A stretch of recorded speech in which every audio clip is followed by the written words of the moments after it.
अस्सलाम वालेकुम। मेरा नाम हकीम अदनान अकबर है और आप देख रहे हैं मेरा यूट्यूब चैनल तिब ऑनलाइन। उम्मीद है कि आप सब लोग खैर खैरियत से होंगे। आज की वीडियो में बुखार के बारे में बात करेंगे कि बुखार क्या है, इसकी मुख्तलिफ़ कौन सी अक़साम हैं और इनका इलाज कैसे किया जाता है। एलोपैथिक में बात करेंगे, यूनानी तिब के बारे में बात करेंगे और तिब्बे साबर मुल्तानी यानी कि कानून मुफ़रद अज़ा के बारे में बात करेंगे कि इनमें बुखार किसे कहा जाता है और इनका इलाज कैसे किया जाता है। एलोपैथिक में बात करें तो बुखार बॉडी के टेम्परेचर के बढ़ जाने का नाम है। अगर बॉडी टेम्परेचर 38 डिग्री सेंटीग्रेड या इससे ऊपर हो जाए, यानी कि 100.4 फ़ारेनहाइट या इससे ऊपर टेम्परेचर हो जाए, तो इसे बुखार कहा जाता है, यानी कि फ़ीवर कहा जाता है। तो इसकी मुख्तलिफ़ अक़साम होती हैं, जैसे कि कॉन्टीन्यूस फ़ीवर है, रेमिटेंट है, इंटरमिटेंट है, रिलैप्सिंग फ़ीवर है, हाई ग्रेड फ़ीवर और लो ग्रेड फ़ीवर। तो ये इसकी मुख्तलिफ़ अक़साम हैं जिनका इलाज किया जाता है। इसकी वजूहात मुख्तलिफ़ होती हैं। वैसे तो बुखार कोई बीमारी नहीं होता, अक्सर औक़ात नज़ला ज़ुकाम की वजह से भी हो जाता है, मौसमी बुखार हो जाता है या फिर अक्सर इन्फेक्शन की वजह से भी हो जाता है, तो उस चीज़ का इलाज किया जाता है। तो एलोपैथिक का इलाज जो है वो डॉक्टर हज़रात ही करते हैं।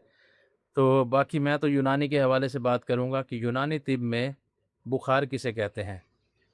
अगर जिस्म की हरारत गरीज़ी जो है वो बढ़ जाती है तो इसे बुखार कहा जाता है, यानी कि बॉडी का टेम्परेचर अगर इंक्रीज़ हो जाता है तो इसे बुखार कहा जाता है। अगर इसकी वजूहात के बारे में बात करें तो अखलात की बिगाड़ से पैदा होता है, यानी कि बलगम के बढ़ जाने से, सोदा के बढ़ जाने से, सफ़रा के बढ़ जाने से या कि खून के बढ़ जाने से बुखार हो जाता है। अगर अखलात के बारे में आप जानना चाहते हैं तो मेरी ये वाली वीडियो मिज़ाज वाली आप देख लें, इसमें आपको अखलात की बहुत समझ आ जाएगी कि अखलात क्या होते हैं। तो यूनानी तिब में तो इसका सिंपल सा इलाज है, इसकी मेडिसिन आती हैं जो कि अशरफ कंपनी की भी है मेडिसिन, जिसे कि बुखार रोग कहा जाता है।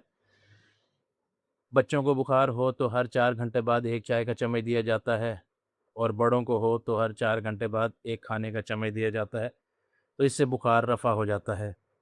या फिर इसके अलावा करशी कंपनी की आती है बुखारीन गोलियाँ, 1 गोली सुबह, दोपहर, शाम ख़मीरा गाओ सादा के साथ बच्चों को दिया जाता है और बड़ों को देनी हो तो 2 गोलियाँ सुबह, दोपहर, शाम। इसके अलावा BM-81 भी आती है करशी की और इसके अलावा भी मुख्तलिफ़ अद्वियात आती हैं हर्बल कंपनीज़ की।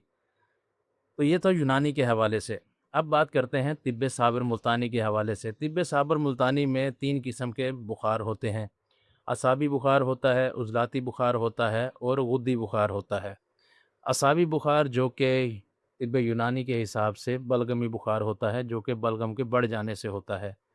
तो इसकी निशानी ये होती है कि मरीज़ के सर में ज़्यादा टेम्परेचर होता है, यानी कि उसके माथे का टेम्परेचर या सर का टेम्परेचर बॉडी की निस्बत ज़्यादा होता है।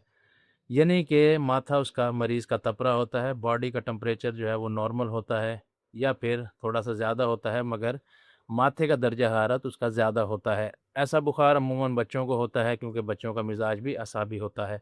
तो ऐसे बुखार के लिए जो कावा दिया जाता है वो है लौंग और दालचीनी का। लौंग 2 से 3 दाने दिए जाते हैं और उसके अंदर 1 इंच का टुकड़ा दालचीनी का डाल के इसका कावा तैयार किया जाता है, जो कि पिलाया जाता है। अगर बुखार ज़्यादा हो तो हर घंटे बाद या फिर 2 घंटे बाद या फिर दिन में 4 दफ़ा या फिर 3 दफ़ा दिया जाता है, वो मरीज़ की कंडीशन के हिसाब से दिया जाता है।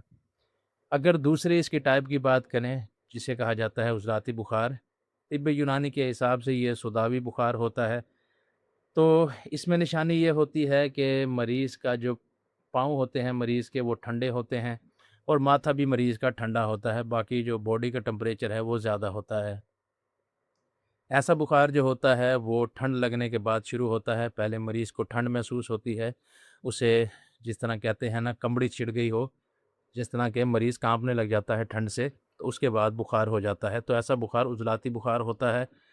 तो इसमें अजवाइन और पुदीने का कावा दिया जाता है, थोड़ी-सी अजवाइन ली जाती है और थोड़ा-सा पुदीना लिया जाता है। अगर पुदीना खुश्क ना हो तो ताज़े पुदीने के 3 पत्ते ले सकते हैं, इसका कावा बना के दिया जाता है। तरीक़ाकार वही सेम होता है कि हर घंटे बाद दिया जा सकता है, 2 घंटे बाद दिया जा सकता है, दिन में 4 दफ़ा भी दिया जा सकता है और 3 दफ़ा भी इस्तेमाल करवाया जा सकता है, वो बॉडी के जो मरीज़ की कंडीशन है उसके हिसाब से।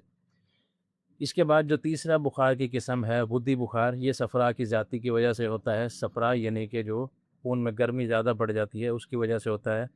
तो इसमें ठंडी चीज़ें इस्तेमाल करवाई जाती हैं, जैसा कि इलायची, सौंफ और ज़ीरा, इनका कावा बना के दिया जाता है। اس کے علاوہ اگر یونانی کی بات کریں تو اس میں آپ خمیرہ بنفشہ دیا جا سکتا ہے، خمیرہ بنفشہ دے سکتے ہیں، شربت بنفشہ استعمال کروا سکتے ہیں، یا پھر شربت بزوری بھی دیا جا سکتا ہے بخار کو اتارنے کے لیے۔ تو چاہے طب یونانی ہو یا طب صابر ہو، ان میں بخار کو 3 روز تک رکھا جاتا ہے۔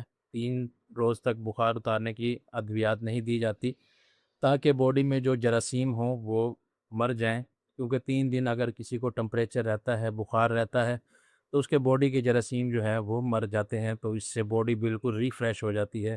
تو اس لیے 3 دن تک بخار نہیں اتارا جاتا، مگر 3 دن کے بعد بھی اگر بخار رہے تو اسے فوراً اتارا جاتا ہے ادویات کے ذریعے سے۔ اور ایک اور بات کہ اگر کسی کا ٹمپریچر جو ہے وہ 104 ڈگری تک ہو، 104 ڈگری فارن ہائٹ تک، یا اس سے زیادہ ہو، تو پہلے اسے کم کیا جاتا ہے، اسے 101 ڈگری سینٹی گریڈ تک لایا جاتا ہے۔ جب 101 ڈگری سینٹی گریڈ یا اس سے نیچے آ جائے تو پھر میڈیسن دی جاتی ہے، ورنہ میڈیسن جو ہے دینا وہ مریض کے لیے خطرناک ہو سکتا ہے۔ تو اس لیے جب بھی میڈیسن دیں بخار کی تو پہلے ٹمپریچر اس کا چیک کر کے پھر دی جائے۔ تو امید ہے کہ آج کی ویڈیو آپ کے بہت کام آئے گی۔ ویڈیو پسند آئی ہو تو لائک کریں، چینل کو سبسکرائب کریں۔ نیکسٹ ویڈیو تک کے لیے خدا حافظ۔